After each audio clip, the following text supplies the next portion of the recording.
Welcome to our channel. So, Anasuya గారి issue అట్లానే శివాజీ గారి ఇష్యూ తారస్థాయికి చేరుతుందనే చెప్పాలి. ఎందుకంటే అనసూయ గారు రెచ్చగొడుతున్నట్టుగా రోజుకి పోస్టులు గూడా పెట్టడం జరుగుతుంది ఇన్‌స్టాలో.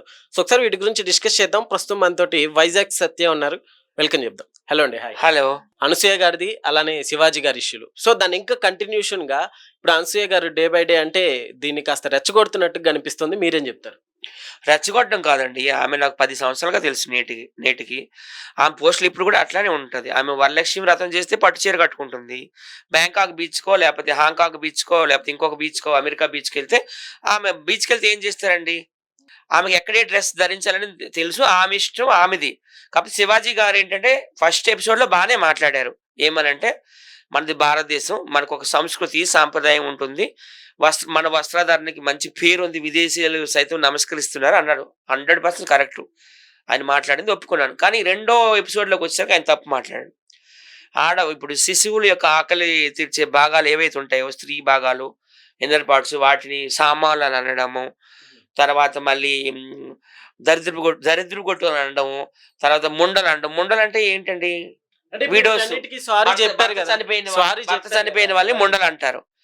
ముండలని అనడము అదంతా కూడాను చాలా రాంగ్‌గా మాట్లాడడం వల్ల ఆయన కూడా క్షమాపణలు చెప్పాడు సోషల్ మీడియాలో. తర్వాత చాలా మహిళా సంఘాలు వేడెక్కి ఆయన మీద మహిళా కమిషన్‌లో కంప్లెయింట్ ఇవ్వడం జరిగింది. ఆయన కూడా ఒక రోజంతా విచారించారు. ఆయన కూడా చెమటలు కక్కాడు. తప్పని అన్నాడు. అనసూయ గారికి ఉన్న సపోర్ట్ అనసూయ గారికి ఉంది. శివాజీ గారికి పబ్లిక్ సపోర్ట్ ఎక్కువ ఉంది. అనసూయ గారికి సెలబ్రిటీ సపోర్ట్ ఎక్కువ ఉంది. ఒక రామ్ గోపాల్ వర్మ గారు కావచ్చు, ఒక ప్రకాష్ రాజ్ గారు కావచ్చు, ఒక నాగబాబు గారు కావచ్చు, లేకపోతే ఒక చిన్మయి గారు కావచ్చు, ఒక నిధి అగర్వాల్ కావచ్చు. బీచ్‌లోకి వెళ్ళాక ఎవరైనా బికినీలే వేసుకుంటారు. అవును.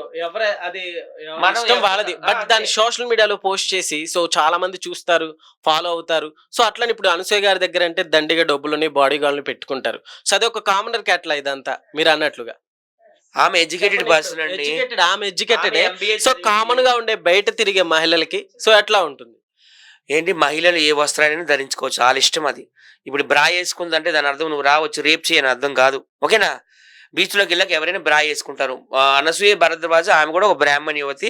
ఆమె ఇంట్లో ఉండేటప్పుడు పద్ధతిగానే ఉంటది. బయటకొచ్చేటప్పుడు ఆమెకు మోడర్న్‌గా ఉండాలని అనిపించింది. తప్పులేదు కదా! ఇప్పుడు మంచు లక్ష్మి గారిని తీసుకోండి. ఆమెను కూడా గతంలో విమర్శించారు ఆమె డ్రెస్సుల మీద. ఇక్కడ ఉండొద్దని తప్పు కాదు. ఇట్లా రెస్పాండ్ అయ్యి తర్వాత మీ జర్నలిస్ట్‌లే సారీ చెప్పారు. ఉండొద్దని తప్పు కాదు. ఇట్లా బయటకొచ్చి 10 మందిని ఇలా రెచ్చగొడితే సో అంటే ఇప్పుడు వాళ్ళ దగ్గర డబ్బులున్నాయి. వాళ్ళకంతా ఓకే మంచిగా నడుస్తుంది. బట్ మిడిల్ క్లాస్ వాళ్ళకి ఎట్లా? మీరే చెప్పండి. మామూలుగా మీరు ఉంటారు గదా బయట. ఇప్పుడు అనసూయ భరద్వాజ్ గారు ఈ మధ్య అట్లానే బయట వాళ్ళు తిరిగితే పరిస్థితి అనసూయ భరద్వాజ్ గారు చాలా షాపులు మాల్స్ ఉంటాయి కదా! బట్టల మాల్స్ ఓపెనింగ్‌లకెళ్లారు. చూడండి పట్టు వస్త్రాల్లోనే వచ్చారు. ఓకేనా? ఇంటికాడ ఏమైనా వ్రతాలు, పూజలు, కార్యక్రమాలు చేస్తే ఆమె పట్టు వస్త్రాలు చీరనే ధరిస్తుంది. ఏదో ఆ బ్యాంకాక్‌లో పట్టాయి బీచ్‌లోనే ఎక్కడో ఆ బ్రా యేసుకుందని అదే మీరు చూపిస్తే ఎట్లా అండి? అది కాదు. మన సమస్య ఇప్పుడు అనసూయ కాదు. పబ్లిక్‌ని రెచ్చగొట్టి ఆవిడ పద్ధతిగా వస్తే ఎట్లా? ఆమె మోడర్న్ వుమెన్‌గా ఉండాలని ఆమె ఇష్టమండి. ఆమె వస్త్రాలు ఆమె ఇష్టము. నాగబాబు గారు కూడా అదే చెప్పారు. ఎవరి వస్త్రాల కోసము ఇప్పుడు మా టీమ్‌లో చూసుకోండి. మా టీమ్‌లో కూడా చాలా విమర్శలుంటాయి. స్వాతినేని ఇట్లా బట్టలేసిందేంటి? కత్రపాప అట్లా ఏసిందేంటి? రాకేష్ మాస్టర్ గారు కనకలక్ష్మి ఇలా బట్టలేసిందేంటి? నేనున్నాను ఇప్పుడు నాకు ఇండియన్ కల్చర్ అంటే చాలా ఇష్టం. ఇగో కుర్తా, పైజామా ఇది మన ఇండియన్ డ్రెస్సు. నేను ఎప్పుడు ఇండియన్ డ్రెస్‌లోనే కనిపించడానికి ఇష్టపడతాను. అదే ఉప్పల్ బాలు దగ్గరికి వచ్చేసరికి ఆయనకి సారీ ఇష్టం. ఓకే. ఆయన అట్లా యేసుకుంటాడు.